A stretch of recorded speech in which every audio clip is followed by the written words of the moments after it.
and how much how much everything she did was really immersed into Ubuntu. So as I speak this, I might get a little passionate. And if I do, please bear with me or stop me or, say something.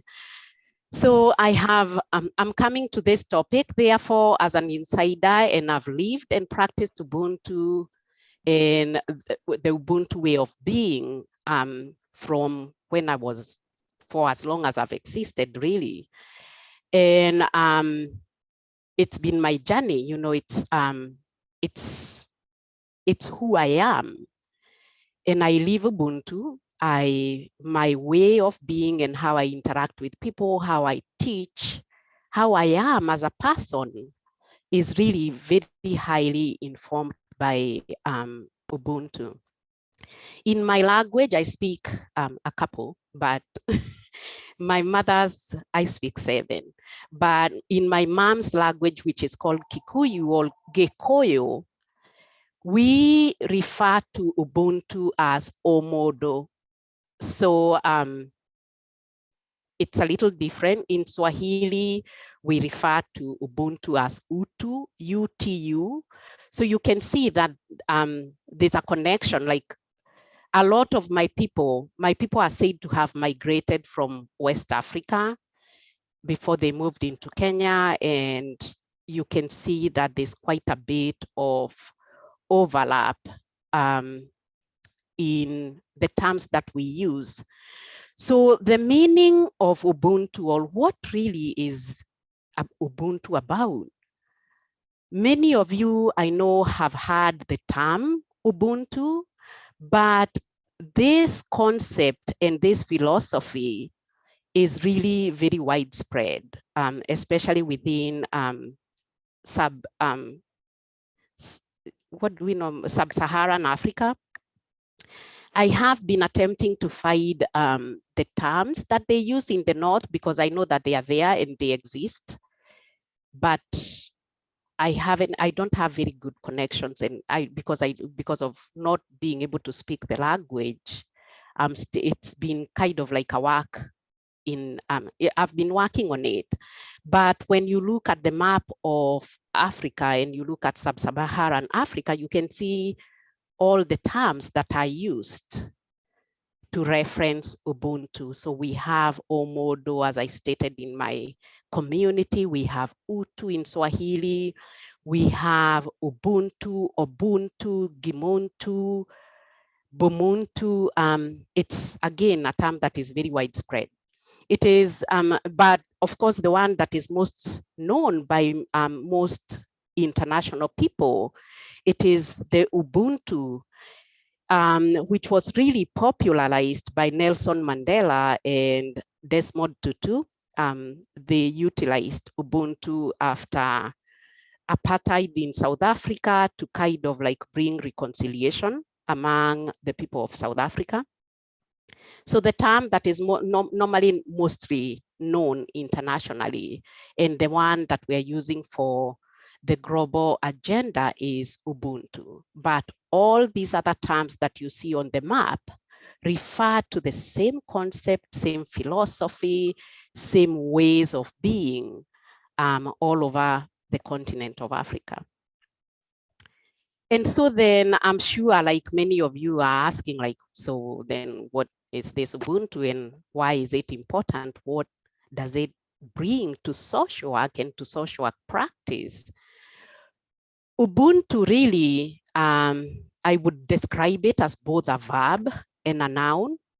It refers to a collection of values and practices that the Black people of Africa view as making a person an authentic human being. So what is it that is in us that makes us human? And while the nuances of this might vary, again, as I said, across communities in Africa, the values and practices are very similar, and they all point to one thing, that an authentic individual human being is part of a large and more significant relational, communal, societal, environmental, and spiritual world. So we are human through other people. And I stated that it is both a verb and a noun. So a person can have or does definitely have Ubuntu, but they can also act in certain ways that can be described as Ubuntu. And we use the same term. So it is both a way of being as well as a description of a human. So you and I can have Ubuntu, but we can act in a way that is not Ubuntu. Does that make sense? So it's both a term to describe, us as human beings, but it's also a term that can be used to describe our acts and the way we carry ourselves in the world. And so, as you can imagine, it kind of like really forms the foundation of our societies. It is what informs everything that we do, how we relate with each other, how we relate with nature, how we relate with society, and how we relate globally with other countries and other humans that occupy this world. So then why now, why is it that all of a sudden, this is something that has existed for all this time? Why is it all of a sudden that we think it's important? It is important because, even though it has existed in many of our communities for a very long time, most of it has been taught through oral literature. So it is, you can see it as you start to kind of like get to know African people and look at how they relate to the world. You hear it. It is taught. You don't sit in a classroom and learn it like we learn Western theories or Western ways of being. It is something that is practiced in every single little way that you can imagine of. So when kids get disciplined, they are talked to about their responsibility to other people, other human beings. They are talked to about their responsibilities to the environment and to the earth and so then, for many people who are traditional and especially parents, they utilize it in this way that you guys might say, like, I know that a lot of Americans utilize like punishment or taking things away from a child. For us, and for me, I think I was very lucky because I had a very traditional mother. She used Ubuntu to correct things that I might have done wrong.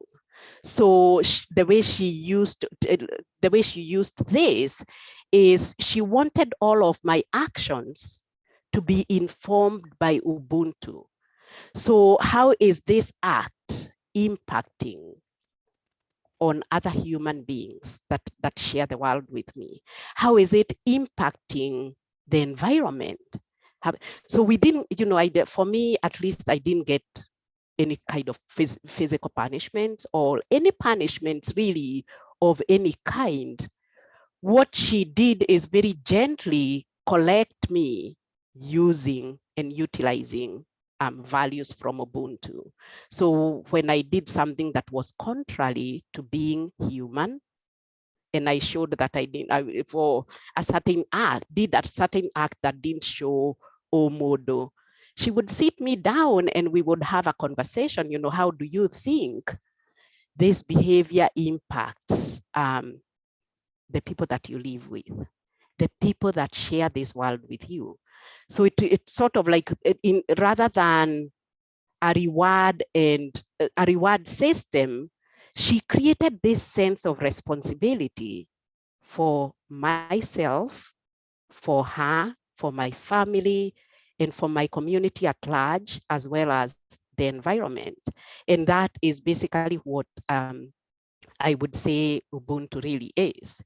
So it is not new. Again, as I stated, it has been practiced for thousands and thousands of years in Africa. My mom and the ancestors that came before me practiced it. And it is normally like consolidated to say, I am because we are. This is a term that was actually coined by a theologian called BT, who is from Kenya, who was attempting to explain African religion and the basis of African religion and where we get our grounding, if you want to call it, from.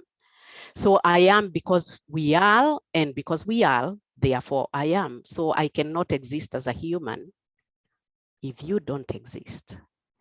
I cannot be human without you. A human being cannot be considered human unless without the context of the rest of the humans that occupy the world. And so then, as we had stated, it is the first theme of the new global agenda. You know, we are attempting to become like much more globalized and united as a profession. And we are going to be utilizing Ubuntu for the next, I want to say it's 10, 20 years, 10 years, I believe. And it commenced in 2020. It was utilized in 2020 for the social work day in March. And we'll see where it takes us from here. So this is the hard part. I think I've already kind of like started to touch on some of this, but let's talk about a little bit about the tenets of Ubuntu. As I stated, you know, it shapes the way we practice social work, especially those of us who are of African origin.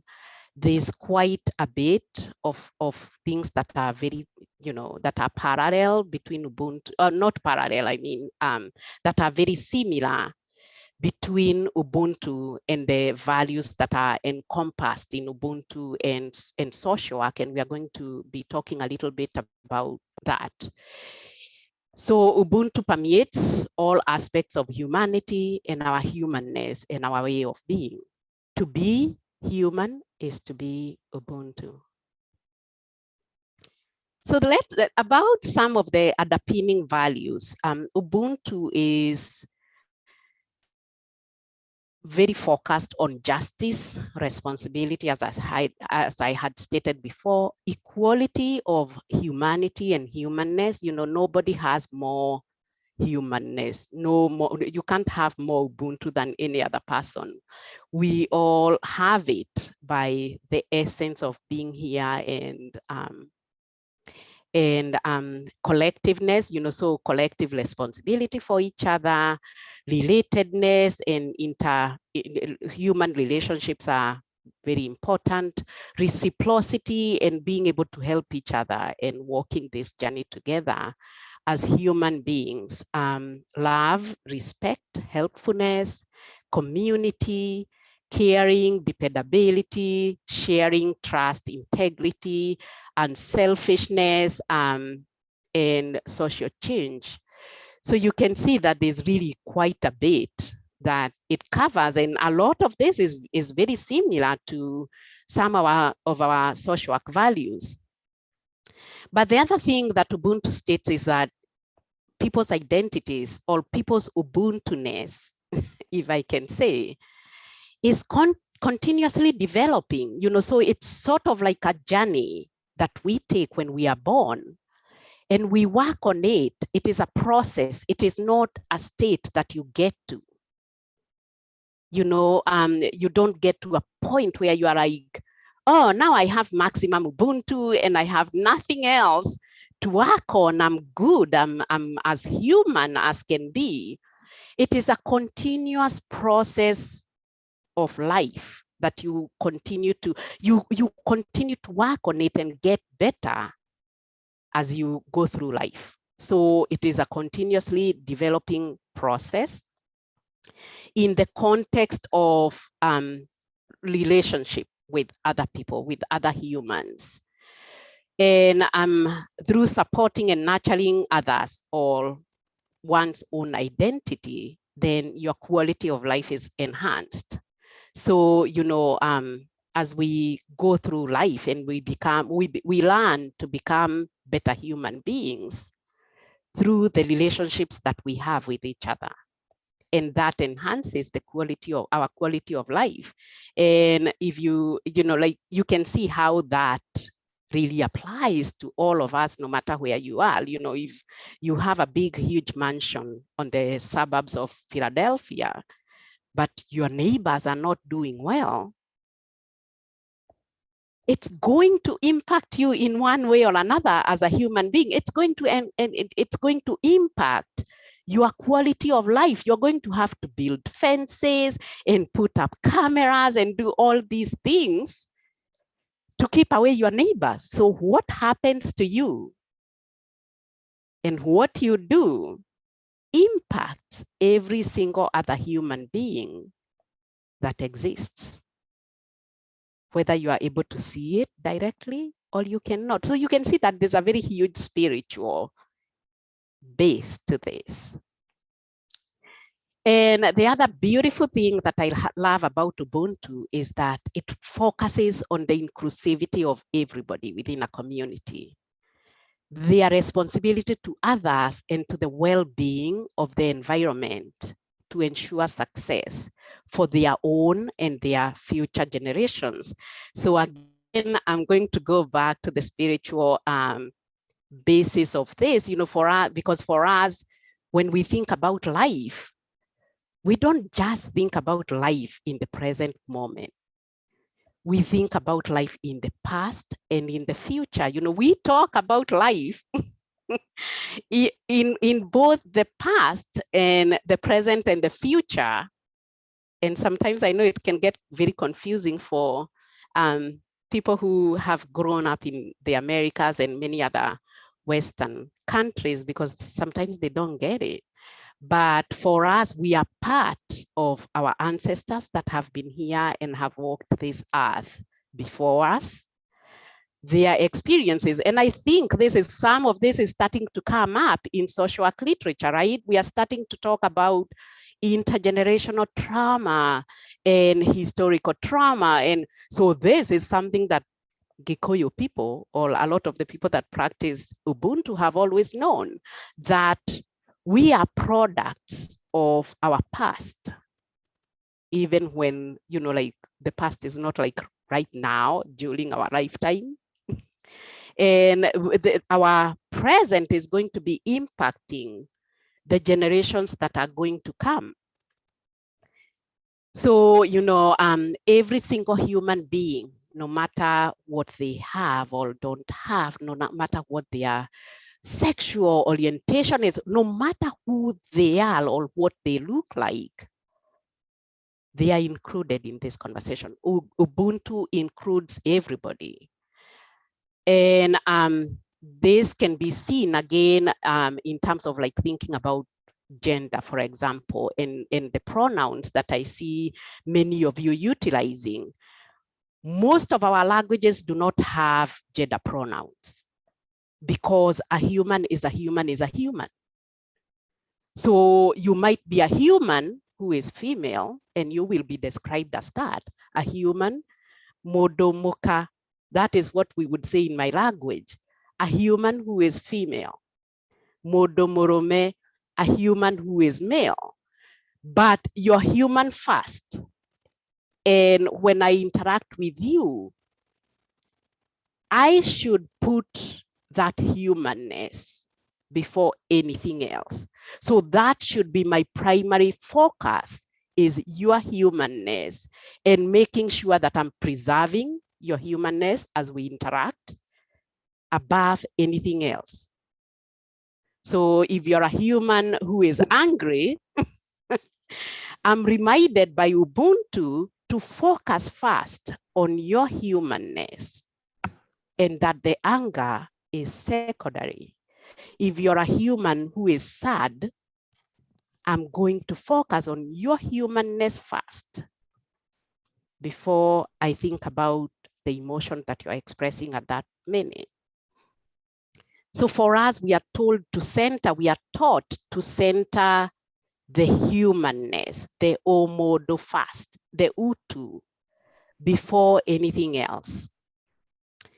And so as I had started to talk about in our last slide, Ubuntu is timeless in that the knowledge and the ways of being and the practices have been passed on from generations to generation, and they apply even to the people who are unborn, those who are not here with us. We are constantly focusing on both the people who are here that we can see and the people that we can't see. And again, that comes from our orientation as Africans. You know, for us, the physical and spiritual world, they are not separate. We are taught that the universe encompasses all those realms of being. So the spirit world and the physical world are not separated. A lot of the time you'll hear Africans talking about people who have passed away as if they are here, you know, oh, I just talked to my grandfather, and you're like, wait, didn't you tell me your grandfather died a few years ago?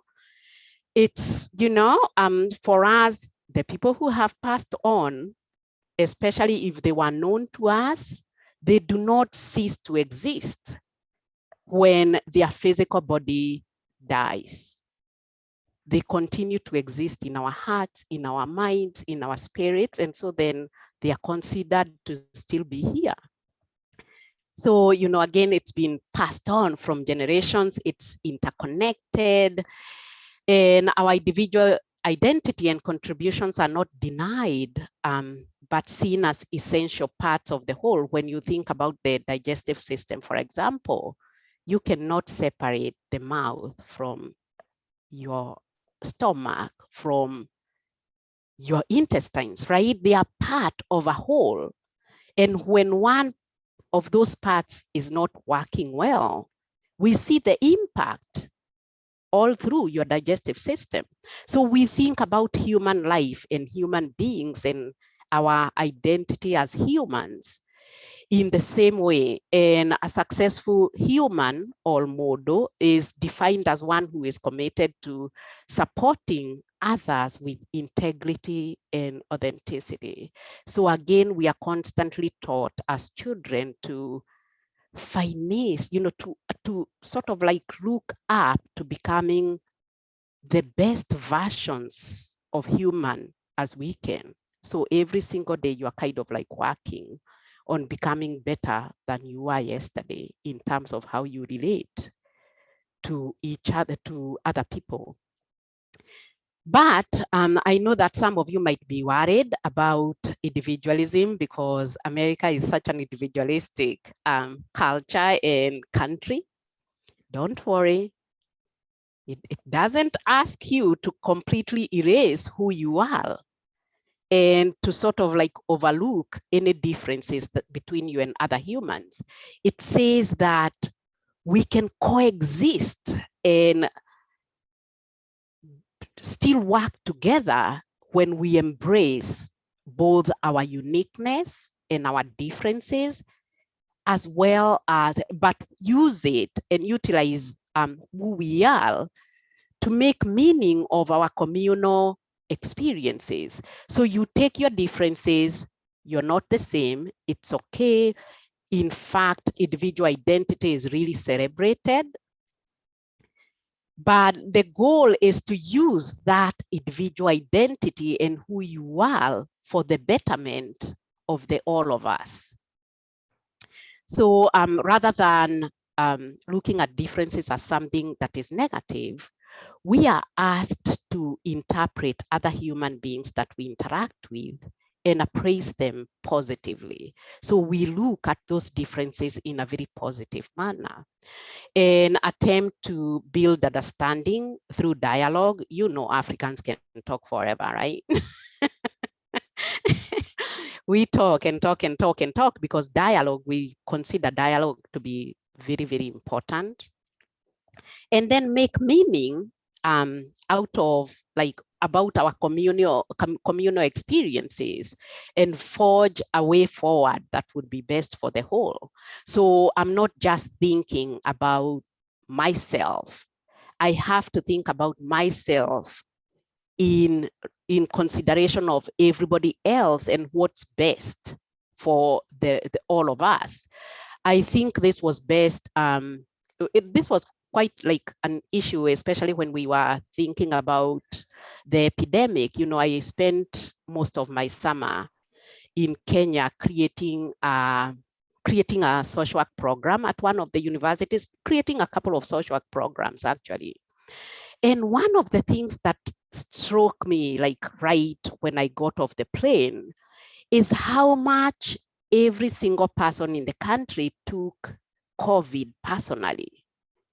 You know, you could see like that collective way of thinking about this epidemic, regardless of who it was affecting. People were not looking at themselves, they were putting other people first. So we had sinks with water and soap every single where. People were watching, you know, we had people organizing into homes of 10. We were calling them nyumba kumi, where there would be somebody among those 10 homes or those 10 homesteads that would be appointed to kind of like keep track of what's happening in those households. And it just was, you know, this was not something that was government led. It was just the communities just coming together and saying, okay, we have an epidemic on our hands. What are we going to do and how are we going to deal with it?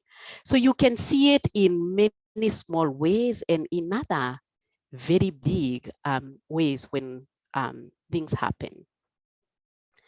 But as I stated, you know, again, this is not just about talking about individuals and focusing on individuals as separate people. Ubuntu is really a holistic and integrated framework that can be applied at the individual level, family, community, societal, environmental, as well as spiritual level. So we kind of like have certain ideals that we are taught we should aspire to on how we should act as individuals, how we should act as members of a family, members of a community, members of a society, and then how that relates to our environment and the spiritual world. So, as I stated, it exists at 6 levels. Let's kind of like look a little bit more closely at those different levels. At the individual level, we talk about the sanctity of life and of human life, all human life, regardless of like any differences that might exist, regardless of ability. I was on the phone with my best friend. My husband was away over. I'm sorry about that. Regardless of ability, regardless of gender, all those differences and all those categories that we like to apply to human beings, especially here in America. When you have Ubuntu, you overlook all that and again focus on the person's humanness, because human life is sacred, right? Like again, in terms of thinking about like the way we conceptualize the spirit world, we see ourselves as extensions of a supreme being. At least for most of the communities in Africa, you know, we see humans as extensions of a supreme being. And so then human life is sacred. It is important. We don't just disregard it. And this speaks to the body, the mind, any knowledge that you might possess as a human being, or any inventions that you might come up with during this life. So these can be aspects that you can think of as personal. They belong to the individual, but they are also they are only meaningful in so far as they can contribute to the betterment of the self together with others. So if you have all this knowledge and all these possessions and inventions, but they are not benefiting others and they are not impacting others in a positive way, to us, it feels like such a waste of human life. So the human body belongs to the person's soul, to society, and to the spiritual world. To give you a good, because I like telling stories. So again, I spent the summer in Kenya, right? And I remember an interesting conversation that I had with my family on one of the occasions where we were talking about the fact that I've moved here and, I've been in the Americas for quite a significant amount of time. And I was telling them that I made a will. I wrote a will. I know that many of you write wills, right?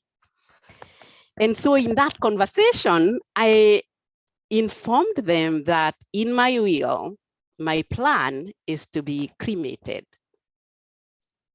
How do you think that went?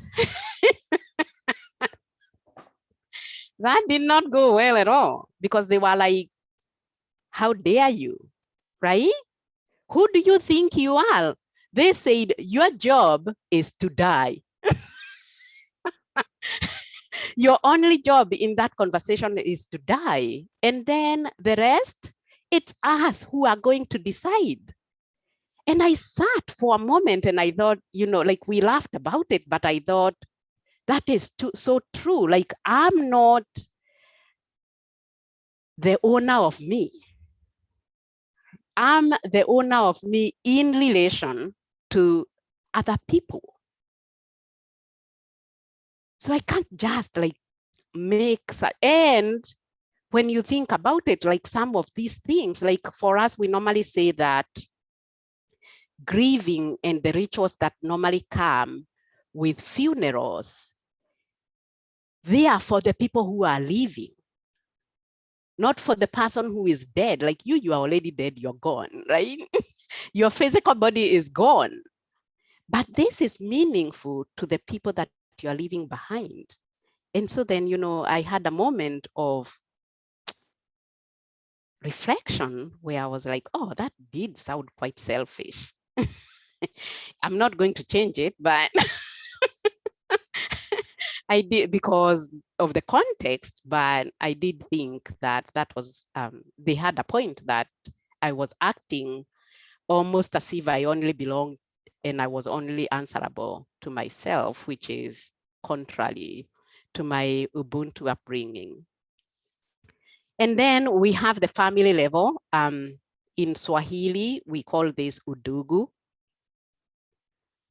And an individual belongs to a family that is bound together through family rules and identity. And unlike the West, where families are normally structured around bloodlines and your spouse and your offspring and your kids, for us, family extends beyond that. So you might have relatives who are related to you by blood, who are in your family. And you might have other people who joined your family at some point or another for one reason or the other. And so we think of family in a more extended way rather than just thinking about the nuclear family. And we also have community, which in Swahili we refer to as ujamaa. The relationships that exists between human beings, that is being human through others. So, again, we have our little subsets of the individual within the family, within the community, and then within the society. We coexist, and our humanness is extends beyond just our individual self.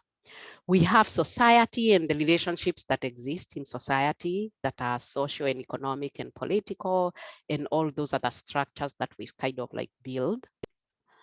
And harmonious relationships ought to exist between and within these societies. So again, as we are relating to people and other societies beyond our little subsets, we are the emphasis again of showing Ubuntu is to show, to cultivate strong mutual relationships that are beneficial to both.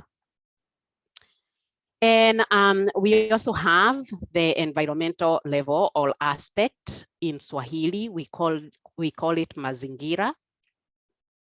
And this looks at the ecological environment, so the physical environment in itself, in terms of features like land and oceans and the sky, and in the way that we envision this, we look at land as being divine. Again, going back to like that concept of a supreme being who created all of us and everything in it. Human beings would sort of like be the closest to God in terms of like sanctity and divinity. And then we have the other aspects of the living things that are in the world, the animals, the plants, and all that. Then we have the non-living things like stones and minerals and all that stuff. So all this is to say that this is connected to the life force and how much that life force, that aspect is expected to carry or supposed to carry. So the environment is very important because it sustains us, it has sustained our ancestors, it is the home that the physical bodies of our ancestors return to.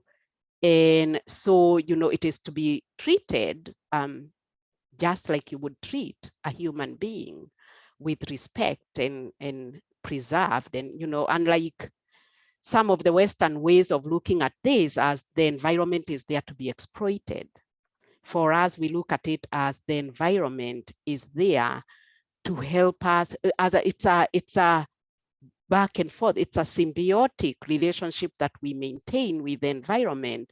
We preserve it for our own being and because it needs to be preserved for its own divinity. And then we have the spiritual. Again, it includes the supernatural elements, the supreme being or God for many of the communities. In my community, we call it Gai, and Gai is an 8. And like again in the West, where Gai, or in especially Christianity, where we talk about God as being male. In my community, Gai is a oneness that is 8. It does not have a male or female aspect to it, just like our community does not have those kind of pronouns. It just is. And it manifests through the individual person, the community, and the environment, as I had stated, so the physical and spiritual environment.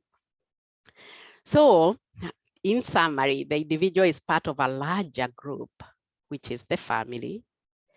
In turn, the family is part of a larger community, and the community exists in environment with other communities and societies, which in turn is part of our larger spiritual universe or world. So see, you thought that Ubuntu was a simple thing, like, oh, we are just going to talk about Ubuntu and keep it moving, and right? It is deep. That's why I was telling Janice, I was struggling with kind of like figuring out what to focus on, because there's so much to tell, there's so much to focus on. but I'm glad that we are having this conversation. So let's talk about Ubuntu and social work values, because you've had, like, as we've had this conversation for the last half hour or 45 minutes, you've kind of like had a lot of aspects of social work that we already embrace as a profession that are infused or that sounds very similar in the Ubuntu philosophy. So as I stated before, Ubuntu is extensive, and so then we cannot be able to cover like every single aspect of it in one presentation. So I wanted to focus on the 4 aspects that I felt are pretty common that we talk about in our social work classes on an everyday basis. So we are going to talk about how Ubuntu treats the importance of human relationships, which I think we've already kind of like really talked quite a bit about. The dignity and worth of the person, social protection and reciprocity. And then we are going to talk about the ecological and eco-spiritual perspectives that are very recently just making their way into social work, but they are part of Ubuntu. So in terms of thinking about like the maxims that we use when we are talking about human relationships, we say it very simply: I am because we are. And that's the term, or that's the phrase that many of you may be familiar with. But really, the full phrase is I am because we are, and because we are, therefore I am. So I can't be without you, and you can't be without me. Our humanness is co-created between us on an everyday basis during every single interaction that we have with each other. So this maxim captures like what we should value most in life and what we should how we should aspire to live. So again, centering that human bond that we all share by being human. So it emphasizes the respect for our individual and collective humanness and treating it with utmost respect. The worth and value of the humanness of every person. I stated that no matter who you are and how beautiful you look or how rich you are, your humanness is no less or no more than the humanness of another person. Our humanness is treated as being equal in Ubuntu. And then it also focuses and emphasizes our interconnectedness, our interdependence and mutuality, and promotes community everywhere you go. So we are interconnected beings who share a bond and community. And what happens to one happens and affects all of us and affects God. So affects Guy. I should not say God, because for us, I don't know whether Guy is the same as the Christian or the Islam God, or I don't know. So Guy again is an extension of us. So if you do something you cannot sort of like sin. If you, and I'm talking about this because I know that many of you are Christians, you cannot commit a sin against God just like by itself. Any sin or anything that you do to another human being that may be negative is extended to the Supreme Being.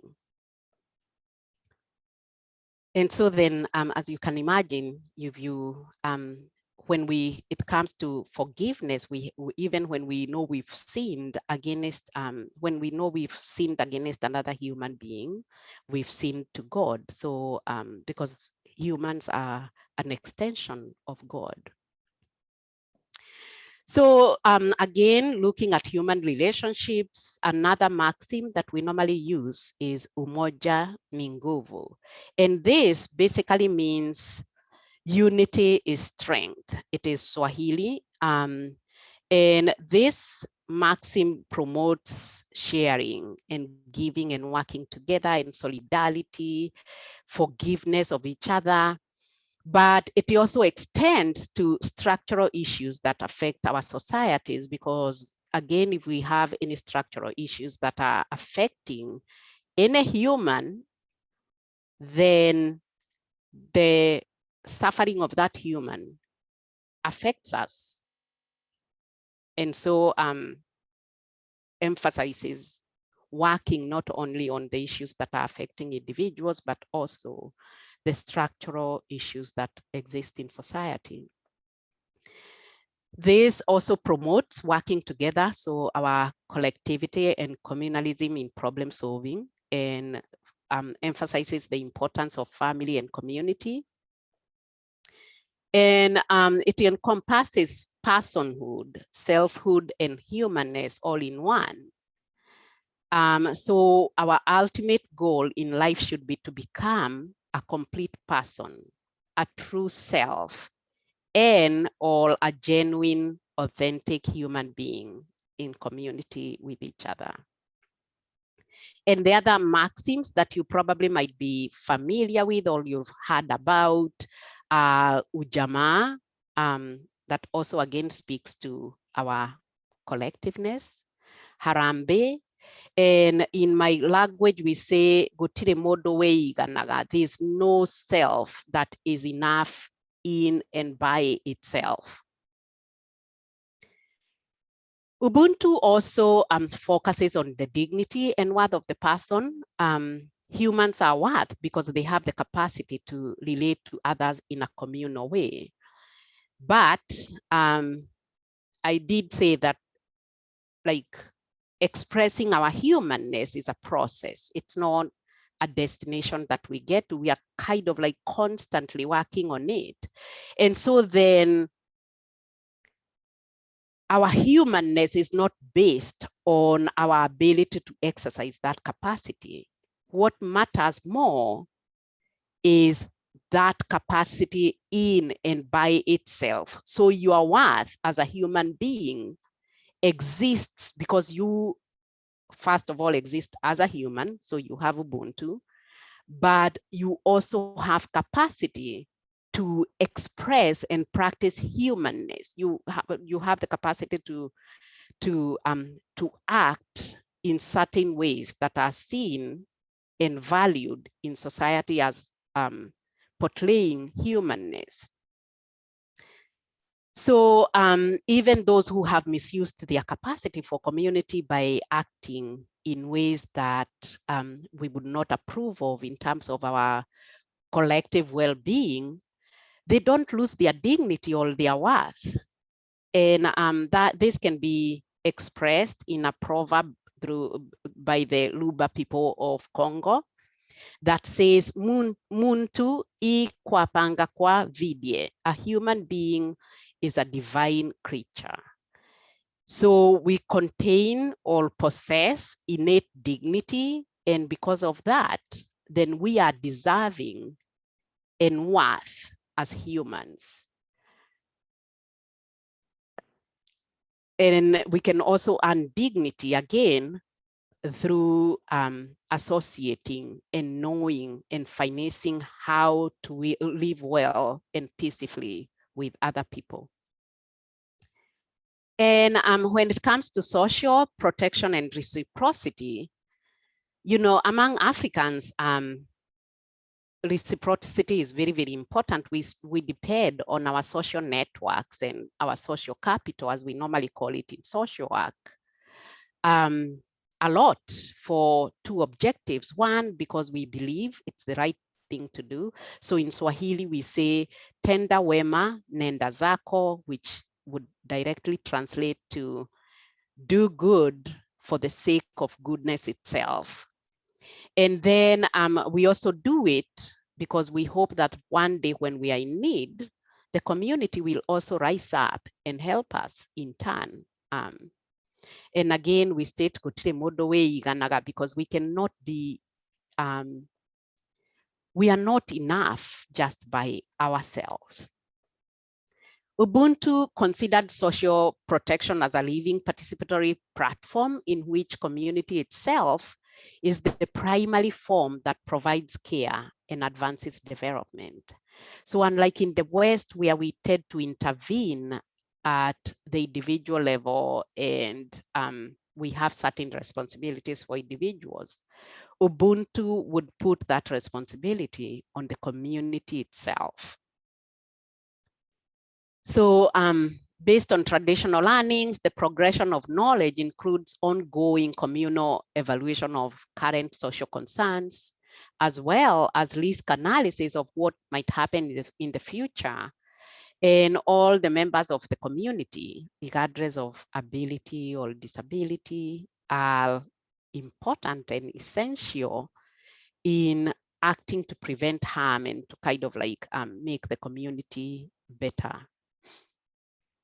So such systems of care bestow each member of the community with the guardianship and responsibility of ensuring the welfare and well-being of all people are met. So we are responsible for ourselves and everybody else. And as I stated, these values are passed on in everyday conversations and nurtured through the lifespan. It is not something that we normally sit in a classroom and learn. It's something that we see being practiced every day and we talk about every day. So Ubuntu is a mechanism that provides a social safety net for individuals through individual giving, solidarity, family support, community support, and societal support as a whole. And so then the agenda is calling us to do the same for globally and for all of us. I know that I've kind of like talked about the ecological and eco-spiritual aspects of Ubuntu. You know, it calls us to embrace the whole of humanity as part of our global community, and not only those who are close to us or who look like us or who we know. It also calls us to consider our history in our ancestors and our future, which is going to be in our descendants. And again, as I stated, you know, I know some might say, oh, but what if you're not going to have kids? All of us have kids. In African societies, there's nobody. Kids belong to everybody. So we all have descendants. And to live our lives in the world in a way that honors our ancestors and ensures the well-being of the latter, which is going to be our descendants. So such a view of our lineage inspires us to commit to sustainability of humans and to social and economic development.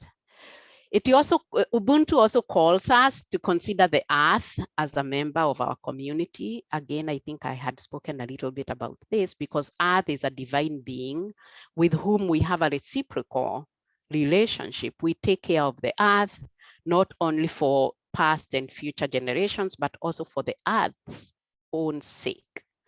And out of respect of our interconnectedness with earth. So we are obligated to take care of the earth as part of showing Ubuntu or expressing our humanness.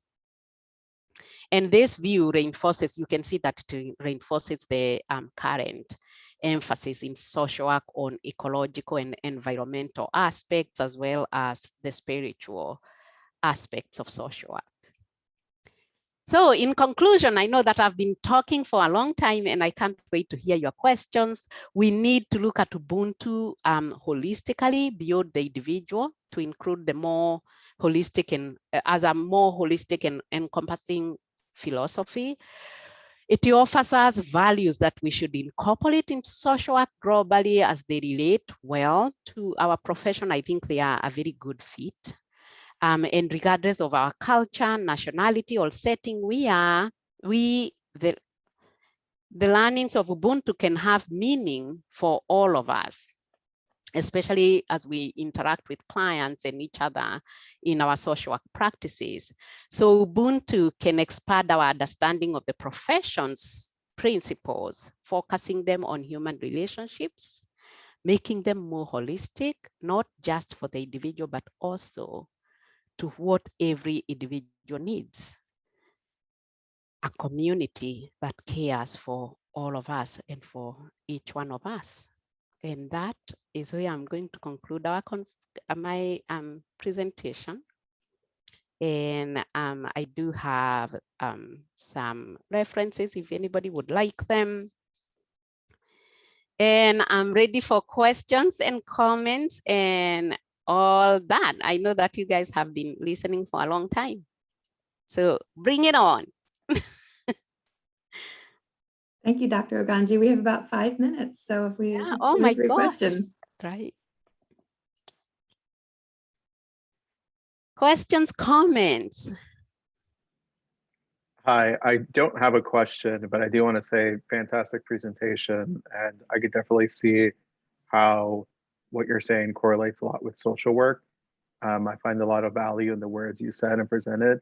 So just thank you for your words and your time to present. Thank you, thank you, thank you so much for your comment.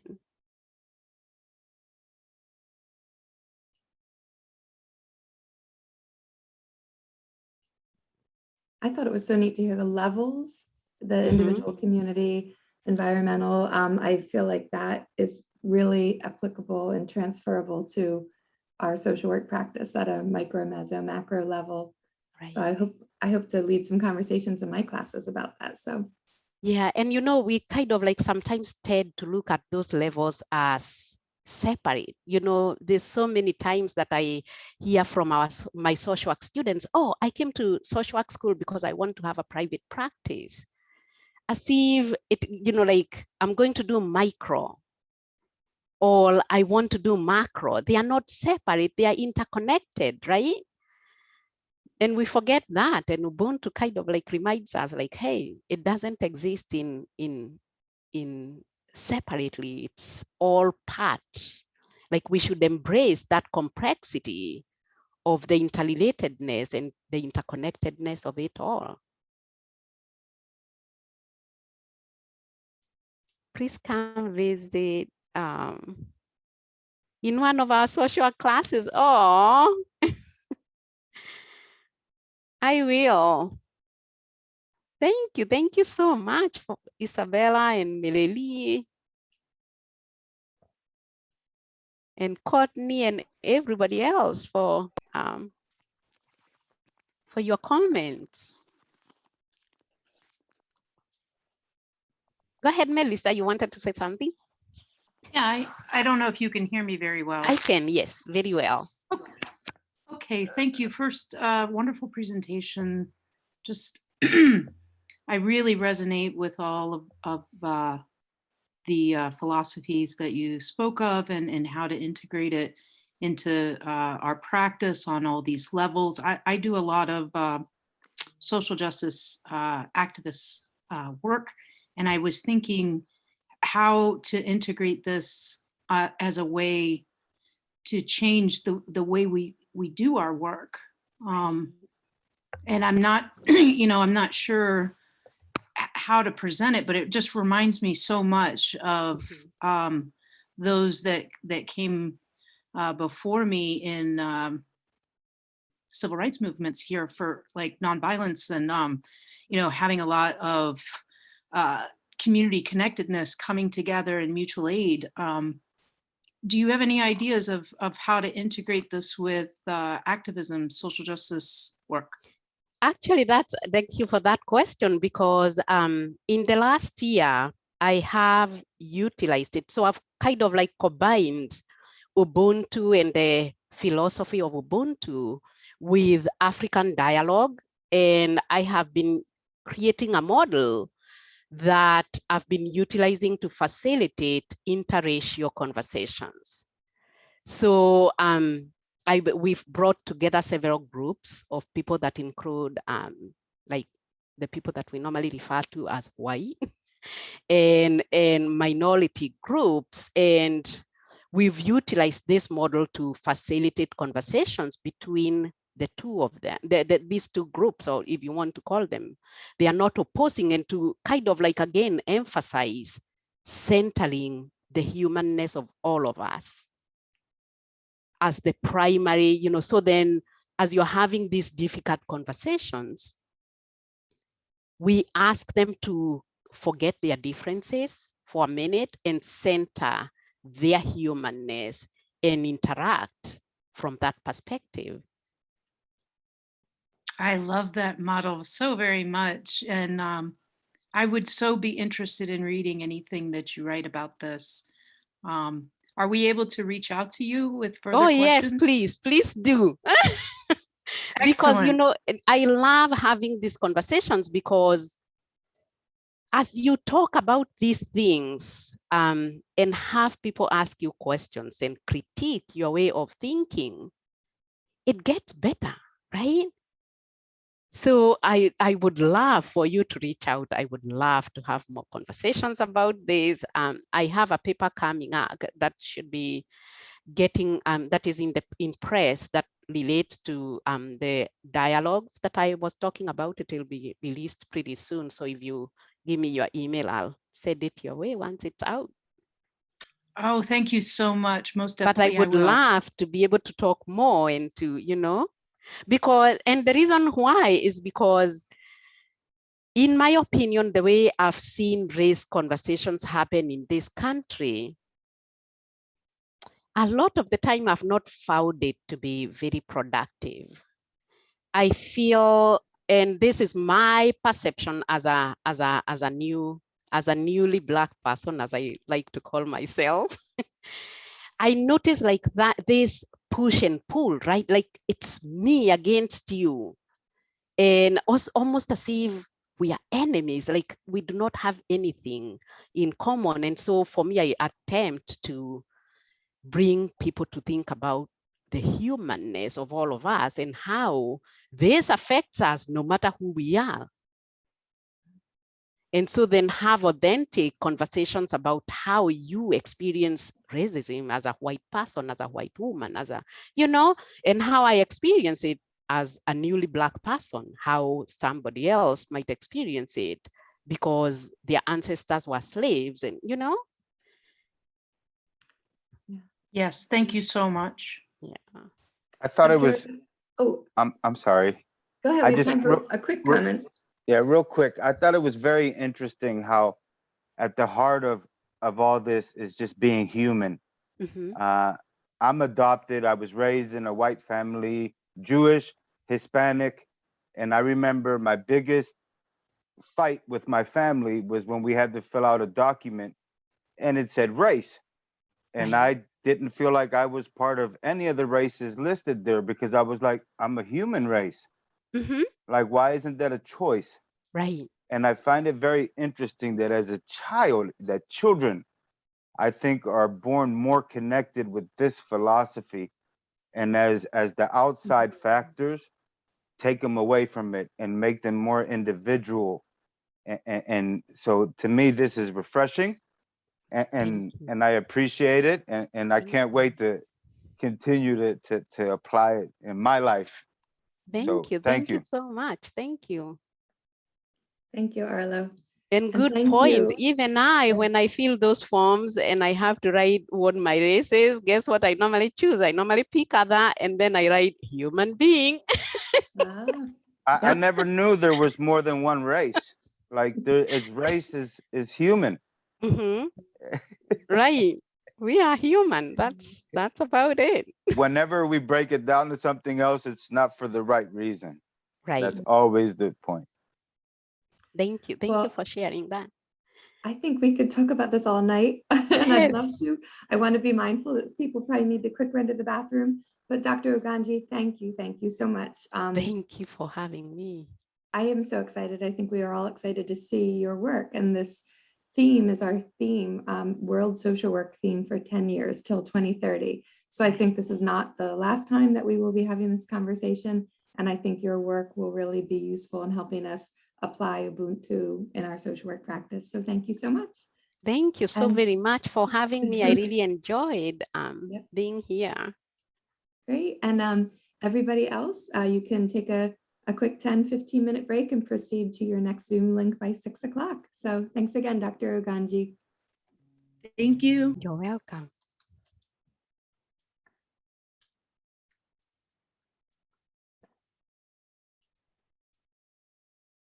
I'll hang on for a couple of minutes if anybody Oh, thank you so much. continue to talk. I can actually, I have to go log To your two next other, session.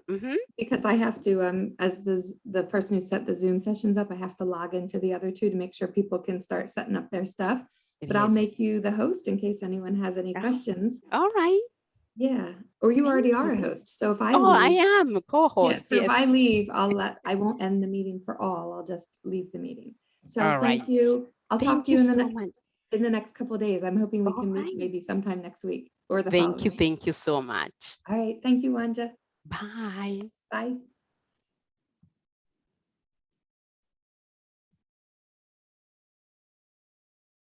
Hello. Anybody there?